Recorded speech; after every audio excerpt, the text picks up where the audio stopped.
What up, Muggles? This is Fyrebyrd. I'm here with Kuwie. Hello. And you're listening to The Dusty Cauldron, where we talk about all things Harry Potter and the witchy world at large. Today we're going to do a deep dive episode and talk about arguably the best house, Slytherin. Yes. So, I wonder where we got sorted. right? Let's start with some of the obvious and basic facts. So, founder was Salazar Slytherin. Traits that the house is known for: self-preservation, leadership, cunning, ambition, resourcefulness, determination, loyalty, actually, and shrewdness. I think that loyalty is probably one of the few that people might really argue on, because that gets associated with being a Hufflepuff trait, and I'm not saying that Hufflepuff doesn't have the trait, but that Slytherins really do have that trait, and even if maybe some of them use it poorly. Yeah. The colors are green and silver. The mascot is Snake. And when I was putting together this list, I thought it was interesting because I'd never thought about the elements of the houses. But this is something that was talked about online, that the element for Slytherin is water. And when I first read that, I was like, oh, it's because they're under the lake. But no, it's because of the snakes. Snakes are associated with water symbols, like serpents, locks, which makes sense. Because we're Loch Ness Monster. And, right. Yeah. L-O-C-H lock, not L-O-C-K lock. Yeah. It's a lock. The house ghost, Bloody Baron. And then I kind of spoilered this one, but the common room is in the dungeon and it's under the lake. I would never have guessed it. Right. Back in the day when I wrote fan fiction, writing scenes that took place in the common room made me happy, because I would get to just make up ridiculous shenanigans happening in the lake and being watched from the common room. The giant squid had some really funny parts in some of my fan fictions. Oh, I'm sure. Nothing like that. Okay, so anyone could be sorted into Slytherin, but it was fairly rare for Muggleborns or Half-Bloods to be sorted in there. But we do know of a few, Snape being probably the most prominent one, Voldemort the second most prominent. It's debatable if the Sorting Hat was not sorting them because they didn't fit the Slytherin traits, or if the Sorting Hat was not sorting them because he was like, hey, I'm concerned you might get hazed. Yeah. Well, and then as we've seen with Harry, not Slytherin. Are you sure about that? Yeah, not Slytherin. Okay, fine. I guess we'll go over here instead. So how much of that was happening as well with these kids, especially once Slytherin got the reputation that it got? Yeah. And it's hard not to get that reputation when your founder creates a chamber of secrets. And is the purest of bloods only. Yeah. So they're like, yeah, I don't want to be associated with that. It's true. And it's not helped by the fact that, when Slytherin left Hogwarts and had this big falling out with Gryffindor, it created this, long-standing feud between the houses. You might as well call them the Hatfields and the McCoys. Yeah, it's and messy. Then you got, when your house mascot... not mascot, mascot. The Bloody Baron, Yeah. You've got this murdering pirate, and he's the guy that's representing your house. You're like, that's what I want to be associated with. It's actually kind of funny when you think about it. Not the happy dude that's eating and half drunk all the time. Yeah. No, screw that. Let's go with the creepy murderer. Murder man. It's kind of funny when you think about it, though, that the rivalry is between Slytherin and Gryffindor. Don't you think it would be between Slytherin and Ravenclaw? The ghost literally murdered the other ghost. Right. I don't know. I think that's interesting. But over love and yeah, blah, blah, blah, blah, but still. He loved her and killed her in a jealous rage. I love you so much that I'll murder you. I guess if I can't have you, no one can have you. Yeah, Not the first time a man did that, but... Oh, no. This could turn into a whole other podcast. It's a wrong deep dive. Yeah. So there is a quote from Dumbledore about Slytherin that has always driven me up the wall. which is when he is saying that Slytherins have a certain disregard for the rules, which is really interesting coming from a Gryffindor who doesn't follow any rules and being Talking to another Gryffindor who doesn't follow any rules. Exactly, but sure, Slytherins don't follow rules. Yeah, no. Am I arguing that Slytherins don't always follow the rules? No. Am I saying that Dumbledore is a little ridiculous? And hypocritical? Yes. Wait. Dumbledore? Hypocritical? Hypocritical? He would never. He was a hippo and critical. Apparently on the way that I'm pronouncing this. I mean, he was pretty skinny to be a hippo, but okay. Never mind, I'm not going to say that. Fair enough.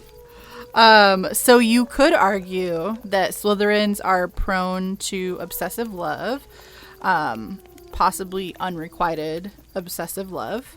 So some like top of mind examples of that for me would be Snape and Lily.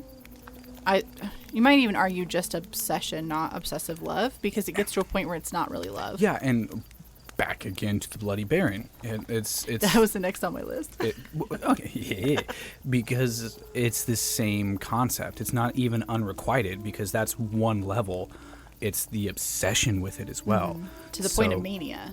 Yeah, so I mean that's when you have a positive trait about you that ends up becoming negative. So that ambition and that cunning turns into this very focused drive. And like you said, it just turns into this mania, and then it goes wrong. Yeah, definitely. Another example of that would be Bellatrix and Voldemort. Again, obsession. It at least doesn't end up with like them killing each other. Like they had a child, so it's sort of resolved in somewhat requitedness. If you can get on board to think that Voldemort had the capacity to love her or anyone else. No. Yeah, I don't think so either. But I guess at least she got some. Question mark? Priorities. Well, yeah. And again, that gets into the obsession as well, because for him, it was, and I'm spitballing here, but for him, it was the propagation of the species of purebloods with this mentality. We can have another one in the army that knows how to think, and it's mine. As opposed to her end of it, which was the pure obsession of it. This is the Messiah. Yeah. Who has, words. It's really interesting. I think I've said before that I don't truly accept Cursed Child as canon, but up until Cursed Child, like Voldemort was completely asexual to me. In fact, I think that I was operating under the impression that he did not have parts, because he didn't have something as important as a nose, and so the idea of him having genitalia just didn't make sense to me. So and then I'm like, oh, there's some old-timey things that you can get off with that I didn't even connect there. Like that might have even been just a subconscious connection there. The no nose, why would he have genitalia then? Allegories and such. So he doesn't have a hot dog. So, like... Man, I really want a hot dog. I am now lost my train of thought, because I'm thinking of, like, a Ken doll version of... Yeah, that's kind of how I pictured him, though. And then... Oh, that's where I was going. That I never... Asexual, yes, I would have gone there. I never would have thought, no, genitalia. Just, like, what's the use for it?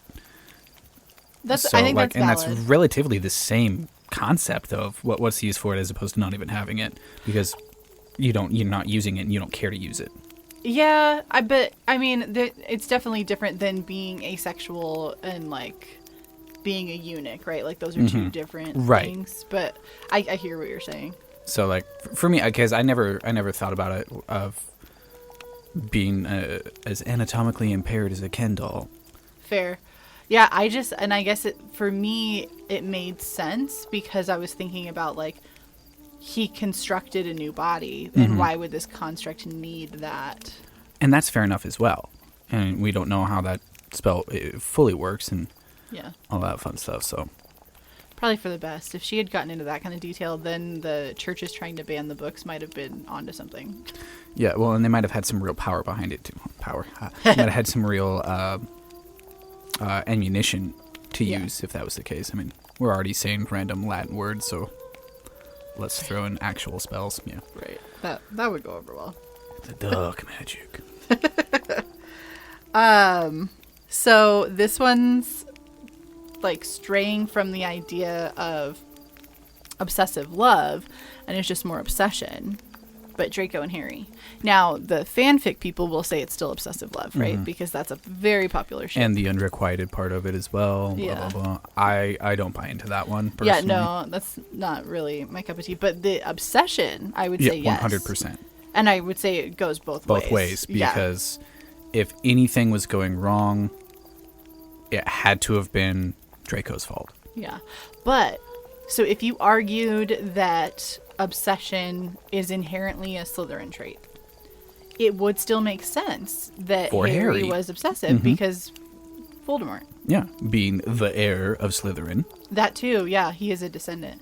I completely spaced that for a second. I meant like having a piece of a Slytherin inside him, so he had like double dose of Slytherin. Right, and now so, correct me if I'm wrong, but the heir of Slytherin is the part of Voldemort's soul that is in Harry. Is that correct? Or is he legitimately, like, he is through legitimately James? Because of the Peveril brothers. Like, that's where it ties in, because the Peveril brothers have a relation to Slytherin. Okay, yeah, I didn't even know that. I always thought it was because he was a walking Horcrux. Yeah. And he had literally a piece of the heir. Yeah, a soul fused with him. You know what?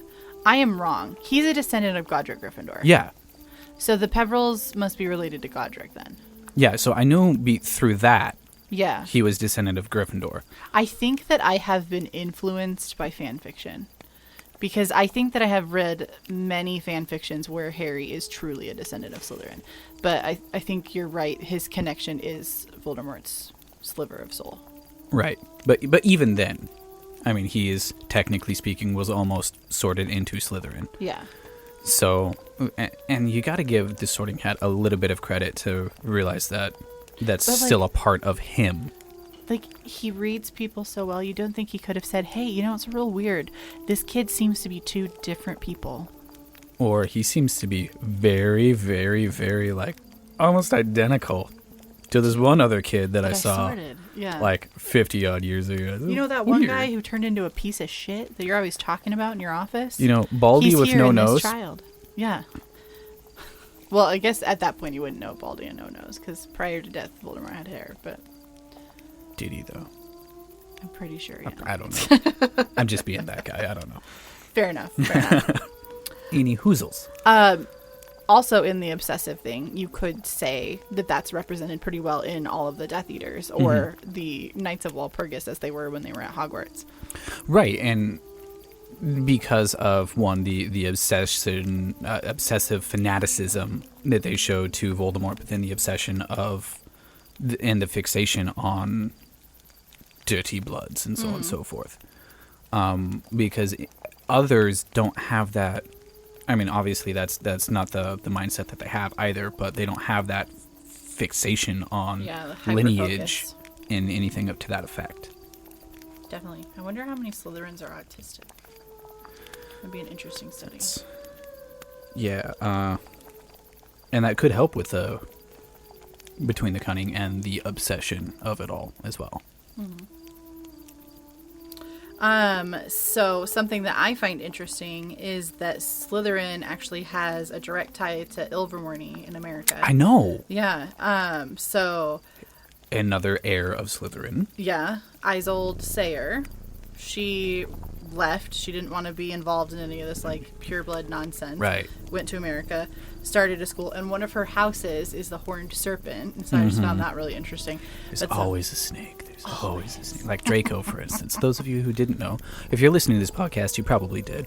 But those of you who didn't know, Draco is a constellation that is a snake. Even though you would assume dragon. Right? Yeah. But yeah, I'm sorry. So yeah, Ilvermorny direct tie to the Slytherin House. Yeah, which so is really cool. even the American school now has that tie. Yeah, Because, again, a direct descendant of his he's a founder. mucked off and was like, no, I'm going to... It's like that Bender quote. Screw you. I'll make my own amusement park with blackjack and hookers. You know what? Forget the amusement park. So this is kind of the same concept, but they kept the amusement park. Yeah, and I think Bender's a good, correlation because it was and then I'm going to go to America and appropriate everything and do it wrong. And it's now mine. Yep, I'm taking it from the Native Americans, and I don't care what a puckwudgie really is. These are really cool ideas that you have, and you have your own mythical creatures. Cool. Mine. Yep, I claim it. Which puckwudgie, by the way? So a puckwudgie would be kind of analogous to Hufflepuff, if I'm not mistaken, correct? I think so, yeah. And a Thunderbird is kind of a Gryffindor. Right. Which really irritates me because when I did the Ilvermorny, Same. I got Thunderbird. Same. Okay, thank you. Same. So, I mean, they're a little bit different, obviously. But just quick tangent into puckwudgies. They are mischievous little dudes. Think actual leprechaun in Irish Celtic mythology. Luring you to your death just to laugh at you as you fall to your death type of deal. That's what a puckwudgie is. Like a kappa. Yep. Yeah. I think it's interesting. This is sort of tangenting, and it's going to be really funny because I think it's going to follow another episode where I talked about Morbid. But, so the Morbid girls did a whole thing on the Bridgewater Triangle and puckwudgies being there. And what's interesting to me is that Ilvermorny is in that area of the Bridgewater Triangle where all this really weird stuff happens. Oh. And so it's almost a case study to prove that Ilvermorny is real. Yeah. Interesting. Therefore, Hogwarts is real, because if one's real, the other one's got to be. Right? It's real for us. So, anyways, with these green and silver serpent people. Yes, about that. So, Slytherins tend to be more successful at occlumency. And I wonder if there is a correlation with that and with the obsession. And the hyper-focus. Yeah, because it's really about, I'm focused on keeping my secret secret. And learning others. Yeah. So, that subterfuge really plays in as well. So, yeah. Yeah, and I think that's fair. I Snape. should have said, they're good at occlumency and they're good at... Oh my god.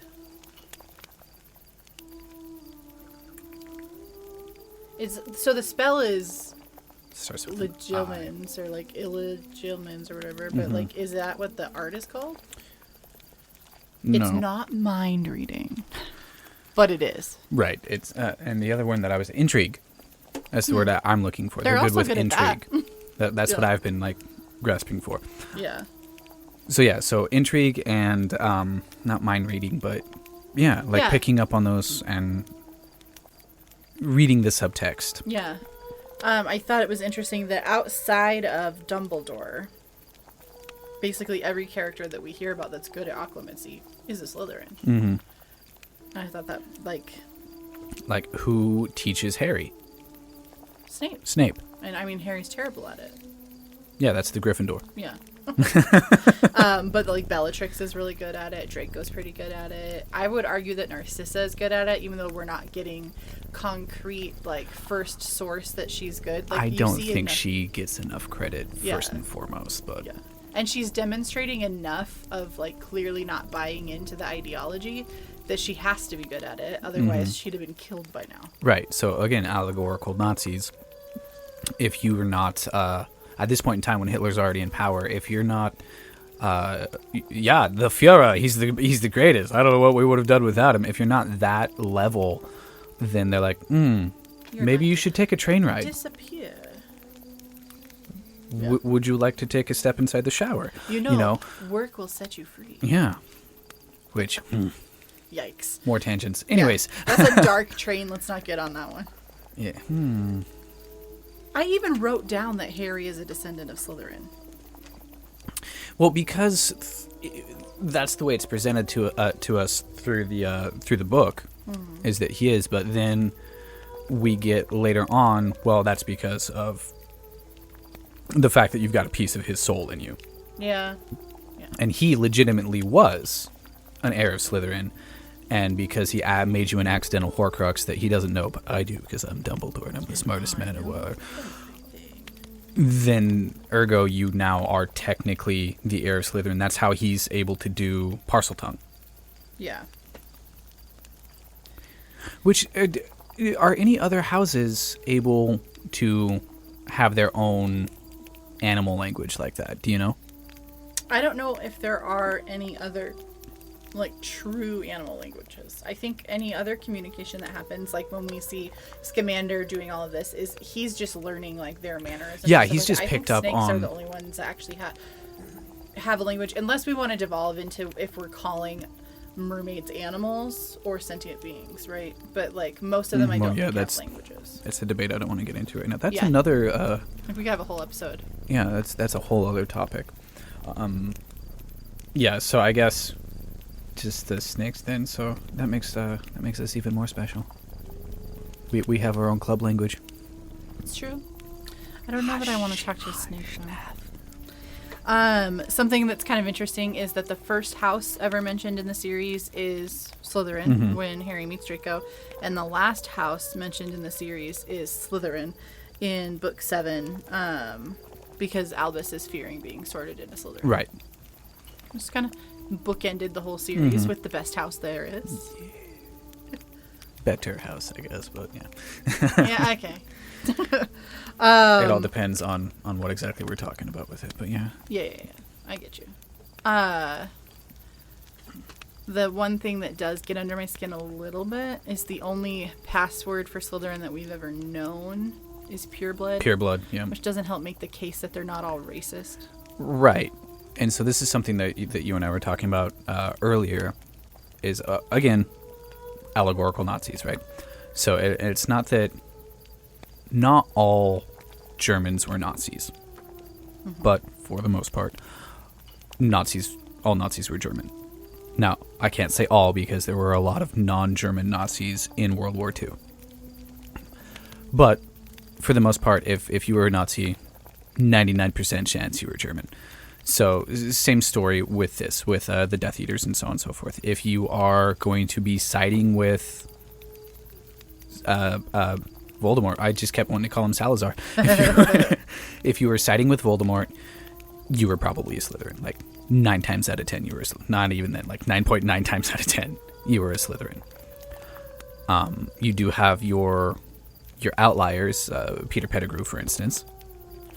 I think that 9.9 is probably too high when you start thinking about, like, people who were never marked but, like, fed them information and stuff like that. Right. But we're probably still above 9. Right. Well, and on that one, it's tough. Because for that one, it's better to be the right hand of the devil than in his way mentality. Yeah. I don't agree with it. I'm not really a part of it, but I kind of have to be to save my own skin. And I'm not, like, Gryffindor level of not caring if I live or die. Right. Yeah, that's fair. I got you off on a tangent on Nazis. But, I mean, it fit it. Like, that, the password thing has always bugged me. But then, to be fair, that the only time we're ever learning the password is in book 2 when they're trying to figure out if he's the heir of Slytherin. So, of course, the password was going to be pureblood. Pureblood, right. Because we still have to make people think that Draco is the thing until he says that he's not. But just a little thing that's always bugged me. And then, yeah, like, so how smart Draco is also annoys me on how stupid he was in that book. Yeah. Because, the 2 people that I spend literally all of my time with, you sound a little different. Huh, you must have a head cold or something. Anyways, more about me. I think that piece is a breakdown of book versus movie because Polyjuice Potion changes everything. So in the movie where they still sounded like Harry and Ron, that's not canon. I forget that. But they're still acting weird as hell, and we're missing and now acting weird as hell. Like, Draco is sharp. He would have noticed that. Like, he was purposely written dumb in that scene, and it's frustrating. Well, look at what they did to Ron. Oh, Jesus. Yeah. And that is a whole other episode. Yeah. We should do one on the what they destroying of characters from book to movie. My boy, They massacred my boy. Yeah, they gave all of his good lines to Hermione. To Hermione, which, I mean, was good for Hermione. It gave more credence to her and strengthened a female role. So Yeah. I'm not mad about that. But what they did to Ron was just dirty. Yeah, dirty. Well, why don't we talk a little bit about people that we know that were in Slytherin? But let's set some ground rules. So They have to be Nazi. No, I'm joking. No, they have to be Nazi. No, like let's leave out any video game characters because a lot of them are named, and if you search Slytherin characters online, you'll get them. Right. Let's leave out anyone that we are fairly certain was only ever a movie character. Like, for example, you'd see Quidditch trophies in the movies that would have named characters that were ridiculous. One of them was Joe King. Yep. Yeah. Let's leave those out. I think for the most part, we could disregard Cursed Child and Newt Scamander series that I forgot the name of at the moment. Fantastic Beasts. And Yeah, where to thank find you. them. Thank you. So, okay. I mean, I guess we can leave that one out.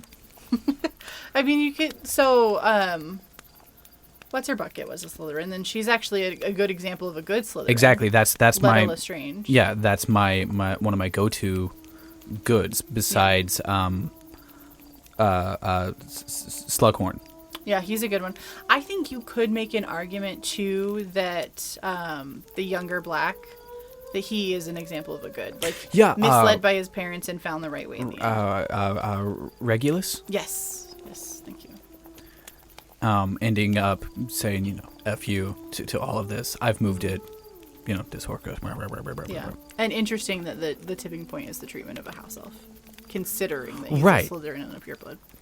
And that entire mentality as well on the treatment of house elves and the fact that they are quite literally subhuman, but not even to be treated with the dignity of a dirty sock. Yeah. That was pointed on Dirty Sock. That was the first one that came to my mind, but yeah, there's that too. Yeah. Okay, so you first then. Who do you want to... Well, we've got how many Blacks that were in Slytherin. So we know Sirius obviously was not, but then we've got Cadrella, Doria... Dorito, yeah. Dorito, that's so rude. Here's a tangent for you. That up until Pottermore became a thing, it was understood that Doria Potter, who was previously Doria Black, was James Potter's mother. And then somebody retconned that because we can't have James Potter's mother being a Slytherin, and created Fleamont and his wife. Well, and then it further shows, because they did a really good job, like another small tangent, they did a really good job, the universe did a really good job with kind of skirting around the fact that all of these wizarding families are intermarried. Yeah. And they're all cousins of one way, shape, or another. So she did a really good job with the Potter family being this kind of outlier, and the Weasley family being this kind of outlier. But like all those pure blood Slytherin peoples, yeah, they're the Habsburgs of the wizarding world. Mm-hmm. But I mean, really, yeah. But like James and Sirius were cousins. Like, I can't remember off the top of my head if they were first cousins or not, but they were cousins nonetheless. They were super close. And when you start tracing it back, the Weasleys are related to all of them, too. So, technically speaking, Harry married his cousin with Ginny, because, again, the Weasleys and the Potters are pure-blood families. They are the OGs, so they're all intermarried. They're all interrelated. I mean, does it count if it's a second or third cousin? How does this work? We should ask someone in Alabama. I wasn't going to name anything. Yeah, so I mean, it all depends on where you're from and what time and all that fun stuff. Yeah. And your society, because like Roman society only tracked through the parental side, through the paternal side, not the parental side, the paternal side. Yeah. So you could be first cousins with this person, but because that's a first cousin on your mother's side, it didn't count. They were a stranger. They were not part of the family. Oh, it's just So amazing it that depends on the society. empire toppled. Yeah, well, it took him a while. Yeah. Just about a little over 200 years. Well, okay, so this is a debate that we're not wanting to get into because that's going to be a whole nother topic for a whole nother podcast. Yeah, you could have your own podcast on Rome, actually. Because you could argue very easily that it didn't topple until the fall of Constantinople. The Byzantine Empire would be the Eastern Roman Empire continuation. How much of that can I hum before we get in trouble? It's Istanbul. Not Constantinople. It's not Constantinople. I couldn't remember that lyric, though. If you state it like a fact, you're not quoting a song lyric. I hummed it because my brain was going, Constantine, not Constantinople. And I'm like, well, that's not right. And then it went, oh, you're right, Angie. It's Byzantine. Nope, that's not right That's either. not right either. I said my real name. Anyways, Harry Potter. Yeah, about that.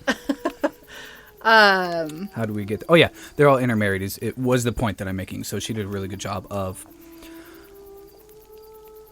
diverting attention away from that when it came to your quote-unquote good characters as opposed to your quote-unquote bad characters. Right, we make them further bad because it's like this sort of incestuous thing going on. And like another thing that is a tangent, so we'll only touch the surface on it, that like that intermarrying is probably largely why we're seeing a decrease in the magical population and an increase in how many children are being born squibs, because you're really messing with the gene pool. When you're scraping the bottom of the barrel of the gene pool there, it's like, oh, You get the scum. I only got so much left. I'm not calling them scum, the squibs. The squibs, no. I may have misinterpreted that, or like not misinterpreted, but misspoken. We'll say. Right. And so, yeah, I mean, well, if you were speaking as a pure blood loving person, then that would be scum. Just as bad as a muggle born. Yeah. I think what I was really trying to imply was like negative outcome, but I don't know if there's a nice way to say it that doesn't sound like you're saying that a squib is not a good person, which is not my intent at all. And then, yeah. Yeah. So there's more that I could get into, but like you said, that's a whole nother thing that we could get into that we're only scratching the surface of. But yeah, so originally we were supposed to be talking about characters. Yeah, so like we were talking about blacks. So I'd said like Contrella. God, I'm starting to slowly lose the ability to speak English.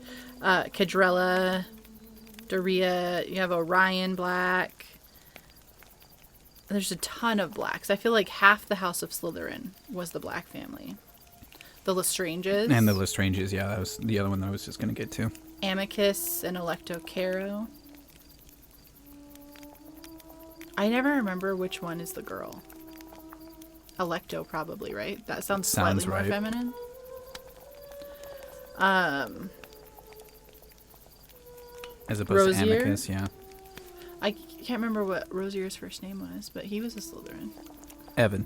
I think there was also a Rosier Or that Felix. was a Ravenclaw. But the one that became a Death Eater was a Slytherin. The Goyles, the Gaunts. Crabbe. Yeah. Malfoy, obviously. Malfoy. After Blacks, the next synonymous with Slytherin would be Malfoy. And I think that depends on who you talk to on that one, on how deep they are into the Potterverse. Yeah? Because if you're just the casual watcher of a movie, then Malfoy is going to be the Number more one. synonymous That's than valid. Black. Because he's the antithesis. He's the foil. So he's who we get to see more of. Draco is. So that's the Highly visible. That's the name that we link to more. Yeah. I don't like him as a character, but one of my favorite character names from the series is Abraxas Malfoy. I just think that's a cool name. I don't believe I'm familiar with him. It is Lucius's father. Right how? Yeah. I'm blanking on further. I know there's obviously more pureblood families at Right. in So, like, I'm looking at this handy dandy little list that someone had made. I can promise it was not me. That almost sounds like I'm trying to make it sound like it was me. No, it 100% was not me. It was Ridgeback. I'm not seeing Molly's family. Ooh, the Pruitts. Yeah, Were the the Pruitts ever sorted into Slytherin, or were they Gryffindors? From this list that I'm seeing, I'm not seeing a single Pruitt. So maybe, we know the Weasleys were always sorted into Gryffindor, but Molly as a Pruitt was sorted into Gryffindor, so it could stand to reason. And I believe her brothers were as well. Yeah, the twins, Fabian and Gideon. Which, Fabian, Yeah. really? That name is ruined. I cannot think of a long-haired, bemuscled Italian. Yeah. 'Cause I'm all I sure think of is Fabio's a Fabio. good person, Right. but he set people with that name back a couple centuries. Fabio. Okay. So we've talked about... Well, and I mentioned Slughorn earlier. Yeah. So he's a good example of a good Slytherin, someone that did not go to that side and have that way of thinking. But does still embody some of the obsessiveness and like cunning The and cunningness, the ruthlessness ambitiousness, to a little the bit. ruthlessness. And he is a leader. And he is elitist. Yeah. But he is loyal to all those people that he selects as part of his group. So once you're in the club, you're good. But the criteria to get to be in the club is High. you either have to be very, very, very, very gifted or have the right family connection.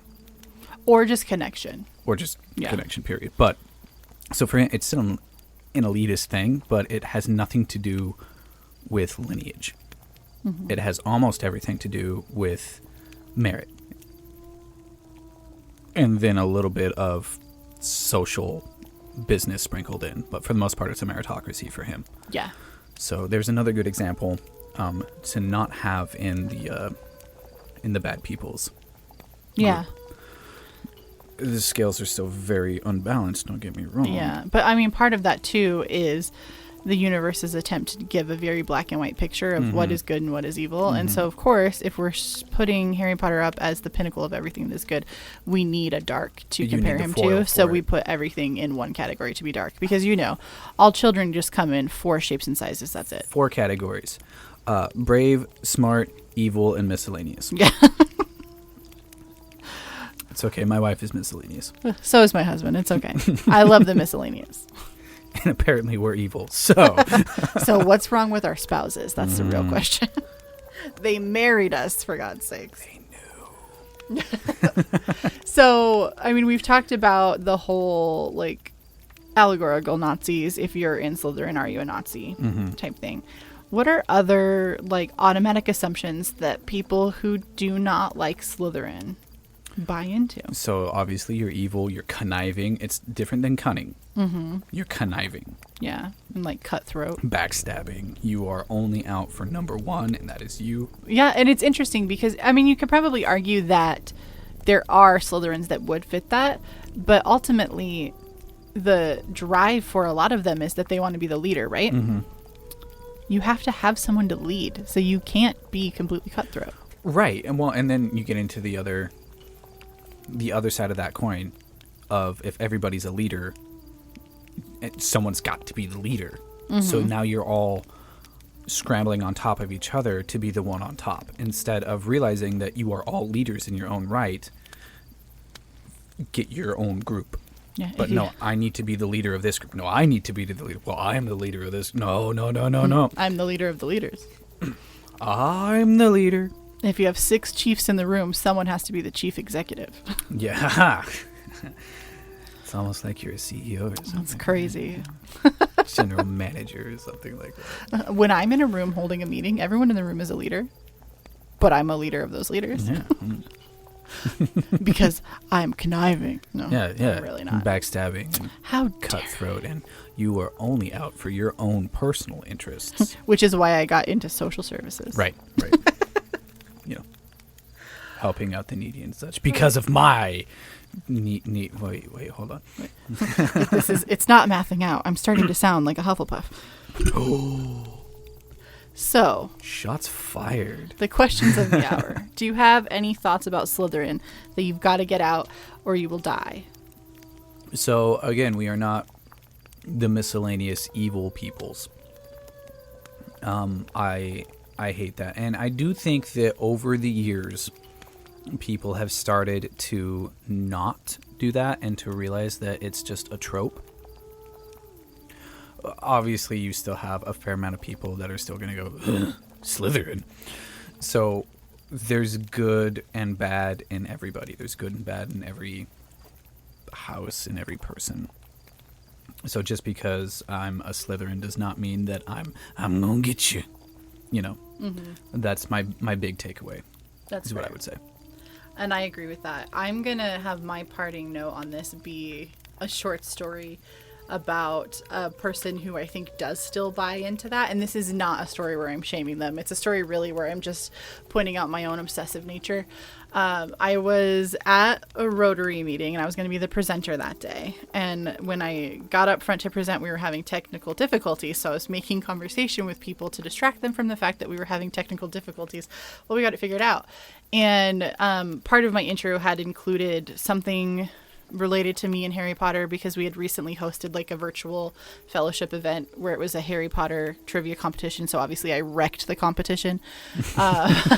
So I've destroyed. Yeah, it was bad. But anyway, I've become kind of known as like, oh, that person knows a lot about Harry Potter. And so one of the people asked me while I was up there, what's your favorite Harry Potter house? And I didn't even think about where I am, who this person is, anything. I was like, Slytherin.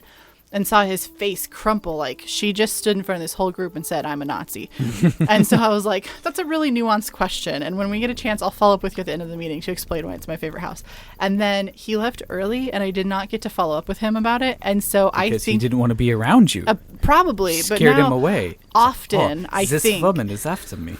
I often think about this man and that he probably thinks he's in the Rotary Club with a Nazi, and I can't fix it because we've been meeting remotely and stuff. I haven't seen him in forever. It almost seems like you're hyper focused and obsessed with this. And that's what I'm saying.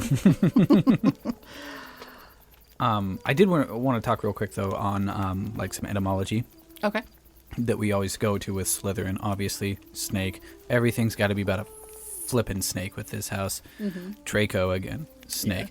Yeah. So I wanted to look up the founder. I'm like, okay, how snake-like is Salazar Slytherin? Not very. Oh, really? Slytherin itself, yes. That would, the closest thing I could get would be to slithering. Yeah. So, obviously, snake-like. Slytherin itself, as far as I could see in my cursory browsing, was just made up by the author. Yes, but she did make up the word. Salazar is an actual name. It is originally from the Basque region of Spain, but it has absolutely nothing to do with snakes. I believe it's something to the effect of Lord and something else. Let me go back to that. I actually had this up real quick. So you have... no, it's not Lord. It was old. Sala and Zahar are the two root words, the two Basque root words, which are hall and old. So old hall snake man. Old hall snake man. So yeah, I just thought that was interesting on the etymology because everything in regards to Slytherin, as far as the books, well, not everything, but a lot of things in regards to Slytherin had to do with the snake, and it's overwhelmingly amount of snakes. The house mascot is a snake. Slytherin, obsessed with snakes. Last name, basically snake. His monster of choice, a giant snake. The big bad end guy can talk to snakes. His personal pet, giant snake. It's all about snakes. So I was wondering about Salazar himself, how actual connected to snakes that name was, and only the made up part. It's driving me nuts. I can't remember what it was now, so I'm trying to do a search while you're talking. But it was originally not going to be called Slytherin. Ooh. And I think it was changed to be more snake-like, which just really fits into what you're saying. I can't find it, but I have read previously that there was originally a different name planned. There was also a different name for Draco planned, and Hermione was going to have a different name. Hermione was going to have a sister. There was all sorts of stuff.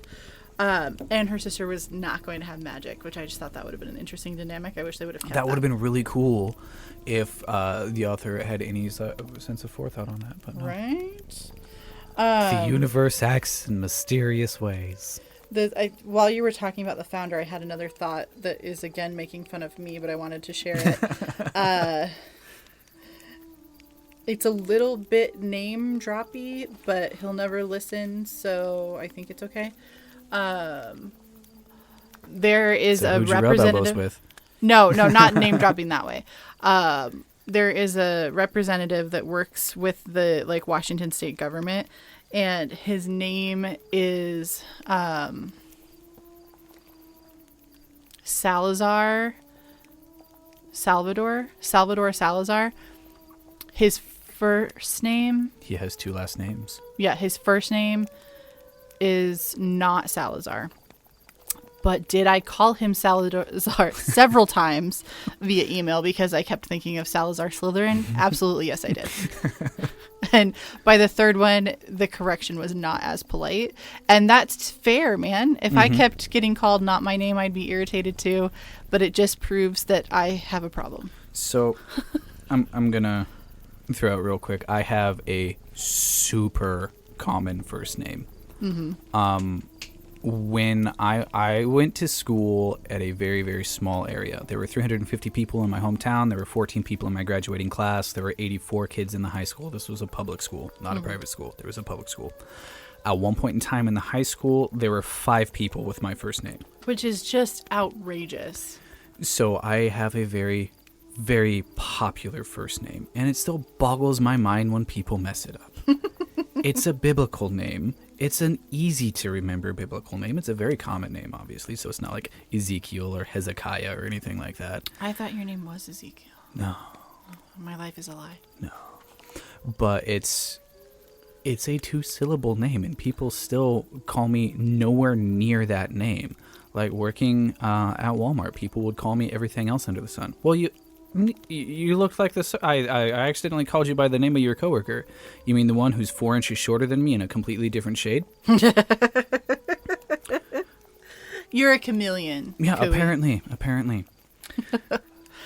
We are devolving once again, Yeah, which so is I wanted 100% to my fault. another parting shot on Slytherin itself. That I want to have the takeaway is that we're not all for me that I've seen people that are like, I'm a Slytherin, are the extremely annoying, loud, in-your-face people. And we're not all like that either. Yeah. But sadly, a lot of the people that I've seen that are like out loud and proud Slytherin are in your face, out loud and proud. And not helping the cause. And not assisting anything. Being like, I am a Slytherin and I am proud. I would equate the people that are like that to the same as Scorpios who blame being an asshole on being a Scorpio. Right. So I'm a Scorpio. I know, but you're not the kind that's like, which and apparently I is treated also you a like water sign. Yeah. So yeah. I kind of found that kind of it's funny that weird, you were right? like, yes, it's a water sign, Slytherin. Huh. Yeah. Double trouble. But I am an air sign. But then I was sorted into a water house, Right. which is interesting. But like, I'm not the type. I'm not like. My wife is always like, you are not.